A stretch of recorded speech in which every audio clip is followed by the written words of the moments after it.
So you want to one-look Pyraminx. Well, what is one-looking? One-looking is planning your entire solution in inspection so that you don't have to pause during your solve.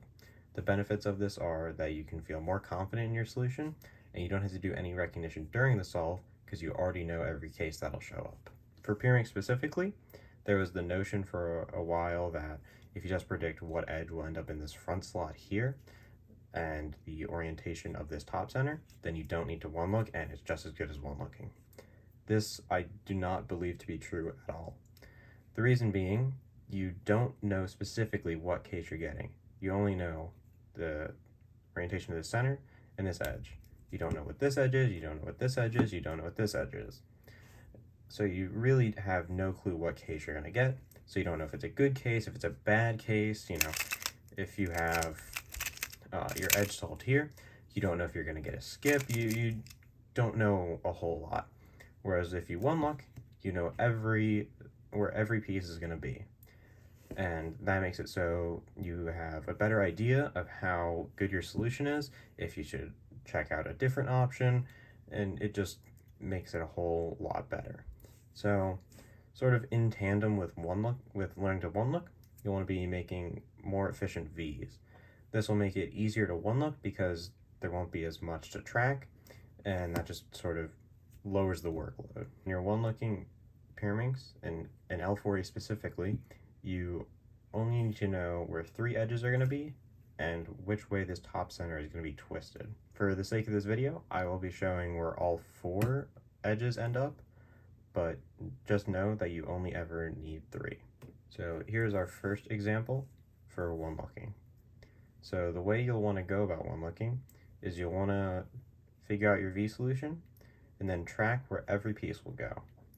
So in this case, we're going to solve our V, the blue V, with a U, R prime, L. So we'll track this edge first. So our solution is U, R prime, L. So the U move will move this to the back such that green is in this spot and yellow is in this spot. The R prime will not affect this piece, and the L will not affect this piece once it's in this spot. Next, we'll track this piece. So when we do our U move, that will not affect this piece. When we do our R move, that will not affect this piece.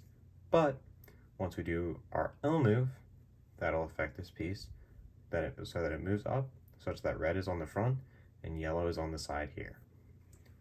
Next, we'll track this piece. So when we do our U move, this will move such that green is on the front here and red is on this side. Then when we do our R move, it will not be affected. And when we do our L move, it'll move down such that red is on the front here and green is on the bottom. Now, from this point, you could recognize your L4E case, but I'll still track the last edge. So here's our last edge that we need to track. And when we do our U move, this edge will not be affected. When we do our R move, this edge will be affected, and it'll move up such that green is on the front and blue is on the side here. Then, when we do our L move, this piece will not be affected. Now, Pyraminx is a little different than other events you'll one-look like Scube or 2x2 in that you have to be worried about centers. So we'll track our center here. So we know that these are going to be solved because they are part of our V solution. So we only need to track this top center here. And the only move that will affect it will be our U move at the beginning, because R doesn't move this center and L doesn't move this center. So we're going to have this center twisted like a U, this edge moves back here, this one moves up to here, this edge will move over to here, then down, and this edge will move up to here. And from that, you should be able to recognize your case, and then here it is. Then you solve your L4E. Now here's another example for one-looking.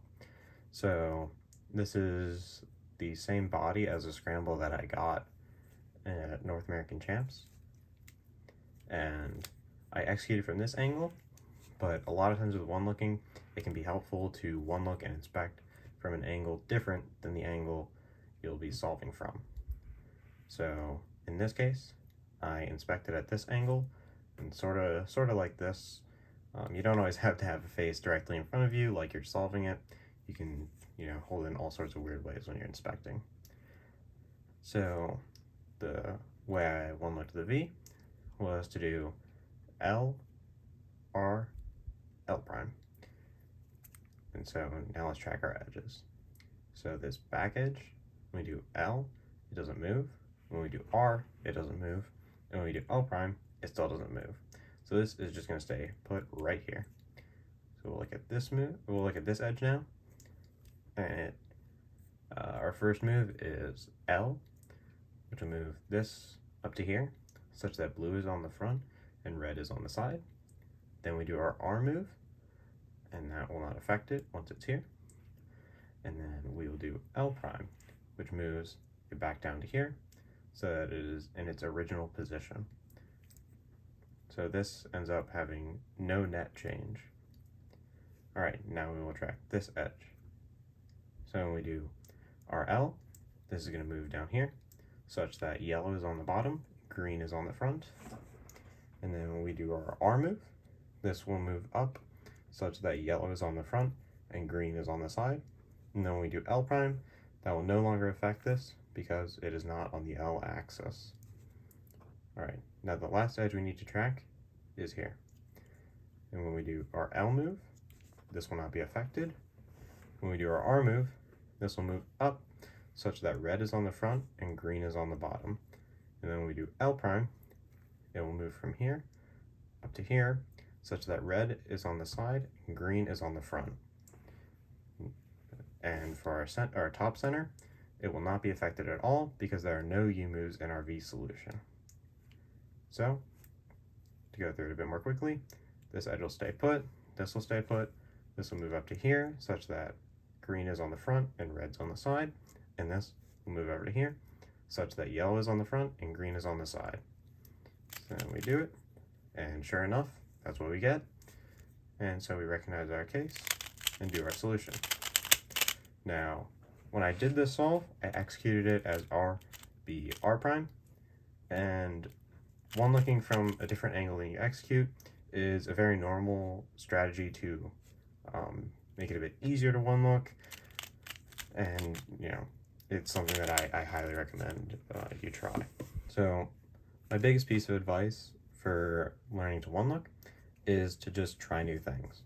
So if you see a solution and you think it might work, you don't have to be certain. If you think there's just a chance it might work, go for it. Worst thing that's going to happen is you're going to mess up an at-home solve, and what does that really matter? CS Timer is not a competition. Nobody's going to remember if you mess up an at-home solve. It'll be fine. The sun will come up tomorrow. All will be fine. Just try new things in your solves, and if it works out, then then you've learned something new, and you have some new knowledge, and you can do better solves in the future. And if it doesn't work out, well, too bad. It'll be all right. And if you do end up making errors, the best thing you can do is go back and analyze what happened. So, everybody makes errors in their solves. I still mess up my Pyraminx solves. I'll one look wrong, I'll do my solution wrong, I'll mix up a couple moves, all sorts of things.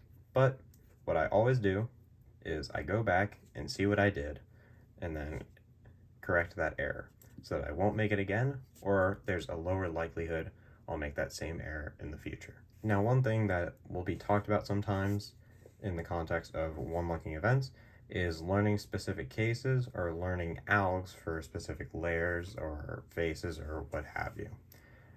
I do not believe that is a good strategy for one-looking, and you should just intuitively know how your solutions work and intuitively figure them out.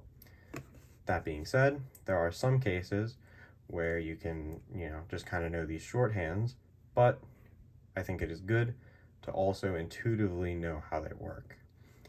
And the reason you want to intuitively know how they work is so that you can build upon that idea, and you can feel more comfortable with that idea and remember it better. So a specific example I'll give you is for doing the yellow V here. So This is a no bar scramble. Generally, those aren't the greatest, but in this case, you can do a 5-move yellow V. And the way you'll want to do that is to hold yellow in the front, blue on the bottom, and do a sledge and then U. And that solves your V. Now, how you can one-look this is you can know that sledge will not affect this edge here, and it'll move this edge up like an L. Or, sorry, it'll move it up like an L prime. And then, since your solution is sledge U, once you move it up, this edge will move like an L prime U. And that'll actually move it into a position where it is solved. Now, because I know how my sledges and hedges work, I know intuitively how this will work, so I think it's okay to use the sort of trick for it, though it's not really a trick because there is a reason it works. So it's okay to know the sort of shortcuts like that if you also intuitively understand why they work and how they work. Thanks for watching, and good luck with your Pyraminx solves.